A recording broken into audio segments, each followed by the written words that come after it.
Hey everybody, Underground Geek here.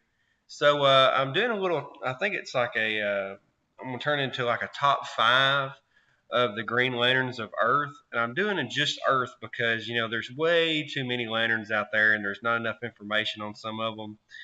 But I'm gonna do the best, in my opinion, Earth Green Lantern. And there's a lot of lanterns out there that you actually don't know about that are on Earth. There's actually 17 of them, and they don't have to be Earthlings to be Green Lanterns of Earth. And I think people kind of forget about that a little bit, but anyway, that could be a whole different discussion. But there's 17 of them that have been Earth Green Lanterns. uh, you know, Jessica and Simon actually technically aren't Earth Green Lanterns because they're quote unquote Green Lanterns without a sector. All right, so for that point, I'm probably going to leave them out of the list. Not only that, but also because they're not really that proven at this point as Green Lanterns. Now, Jessica, she's been through a lot more with Volthoom, his ring, and all that kind of stuff. But I digress. I'll probably leave her out. All right, so let me start with the honorary mentions on this fact of the Green Lanterns of Earth. On the honorary mention side, sorry I can't talk. I want to start with Abin Sur. Now, people are going, why would you mention Abin Sur?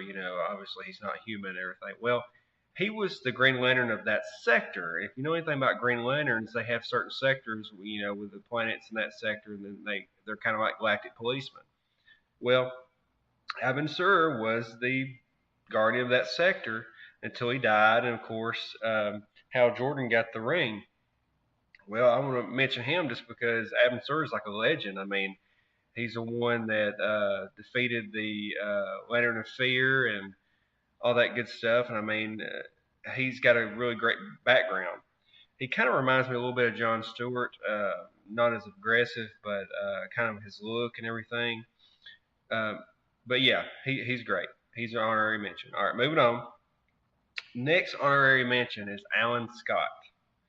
Okay, Alan Scott, if you know, is one of the rare Green Lanterns that got his abilities from something other than just the source. And he got it from that Stoneheart deal, which actually turned out to be a villain, but I digress. Anyway, Alan Scott was really cool because not only was he a pretty powerful superhero, and I kind of liked him. I think he was in Kingdom Come. He had a cool outfit in Kingdom Come, which was pretty sweet. He has that old school kind of look to him. But also, he became paralyzed fighting one of his enemies, and he actually used his powers to create a suit that gave him his mobility. It kind of reminded me in Kingdom Come when Batman became paraplegic and he had the suit which gave him the ability. He's pretty much a paralyzed Iron Man, kind of like that. Anyway, I just think that's really awesome. I mean, how strong you have to be to use your willpower to make a suit to make you keep moving after you're paralyzed. So I want to mention him. So in my top Green Lanterns of Earth, my proven Green Lanterns of Earth, I like Jessica and I like Simon, but they're not proven yet. Now Simon's got really something cool coming up though in Rebirth. He's got the chunks of the green ring in his skin on his arm, and I think something really cool is going to come from that later on. Uh, now he's a diversity checklist, of course, because the writer has actually been recorded saying that, well, I just thought that we needed him in the story, and we're talking about we need more diversity, and for my background, everything, blah blah. And they're asking, what's your background? He goes, well, my dad's Lebanese. I was like, oh, okay, so yeah, he obviously want to put him in there. Okay, thanks, whatever. So anyway, they're not that proven, so I'm gonna leave them out. Well, anyway, we're moving on to my top ones for the who's going to be the top Green Lantern. I'm gonna have to go. I'm gonna first start talking about Kyle Rayner. Kyle Rayner, he was the White Lantern for a while, and for some reason they brought him back as a Green Lantern again. I don't really agree with that. I think we've got enough Green Lanterns. But then I saw where they kind of tied him into that Yellow Lantern, that they kind of fall in love, and then she has a kid. Now he hates her, of course, because that's what women have to do in comic books. They have to get overly emotional and go running off in hatred. But anyway, so Kyle Rayner is very artistic, so he's changed his suit quite a bit, and to kind of reflect that. But anyway, he's really cool to me because he was a White Lantern. I think the White Lantern's probably the coolest character of the Lanterns. He's the ultimate good, so to speak, because he controls all spectrums. Kind of like Jedi's later on when they learn to control both the light and the dark side. At the same time they're we need to get rid of the Sith. We need to be just use the Force. Well, that's what he kind of reminds me of. Well, anyway, he was really cool in Blackest Night and Brightest Day, and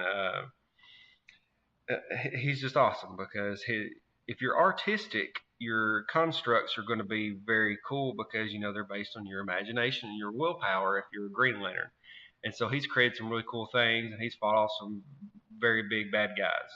So anyway, I'm going to go ahead and mention him there.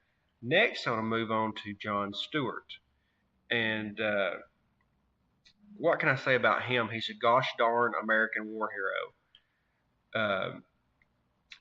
And I think he's probably the best one to lead the Lanterns so far that I've seen because his military background is very good as far as leading them strategy-wise. Now, he's not so good when it comes to diplomatic matters, and that's why I like that they have multiple leaders in the group. Kyle kind of comes in and says something every now and then. Hal Jordan comes in and says something every now and then, and John Stewart comes in and helps out, and they all have their own roles to play in helping lead the Lanterns.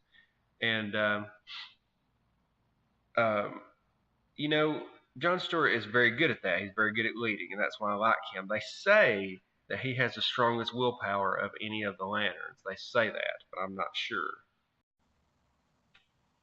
I wouldn't really bank on him having the most willpower of any of the Lanterns, but considering what I'm about to tell you about Hal Jordan, but he definitely has strong will. If you look at his constructs, what he's able to build, huge guns and things of that nature, sometimes a lot bigger than what other people have made. But yeah, John Stewart's pretty awesome as a Green Lantern. Okay, and then I'm going to start talking about Hal Jordan. Now, Hal Jordan is one of the only ones that I've seen create a ring from just his willpower. Okay, and not only that did he create a ring, but he also created a gauntlet, which one of I'm thinking it's Kyle Rayner's kid. Now they haven't really come out and said it, but I'm thinking he is Kyle Rayner's kid. Came out and used that gauntlet later on to try to destroy all the Green Lanterns. He was from the future. But anyway, he used what Hal Jordan had built because Hal Jordan has made these multiple things from just his willpower.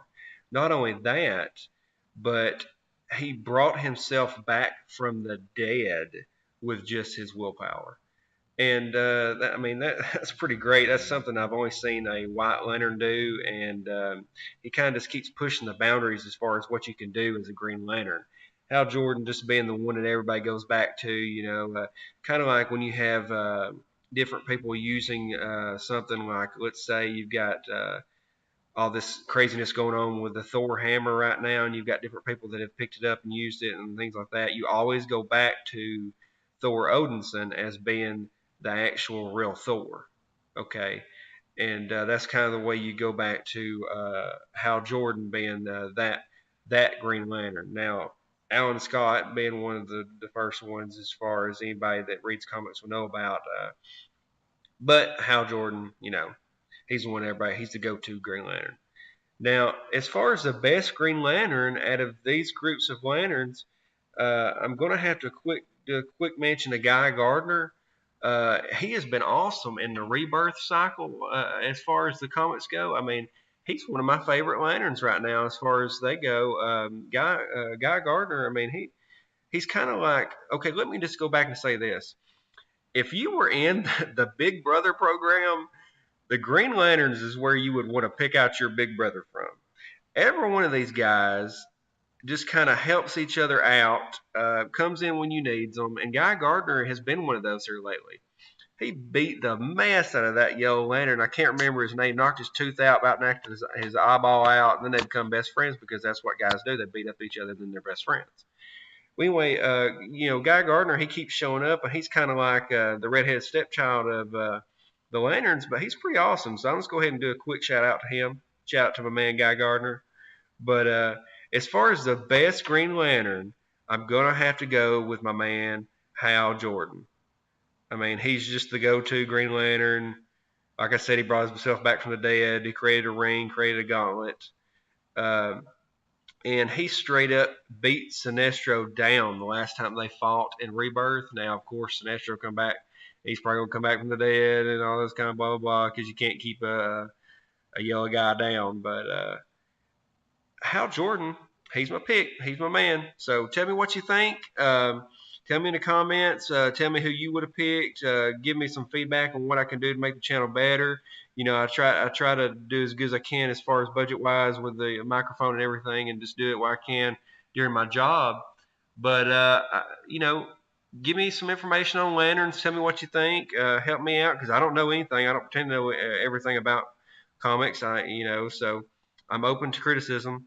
But thanks, and hit like on the video, hit subscribe, turn on notifications, and follow my Twitter at Underground Geek. So I'd really appreciate that. Thanks, and I'm out.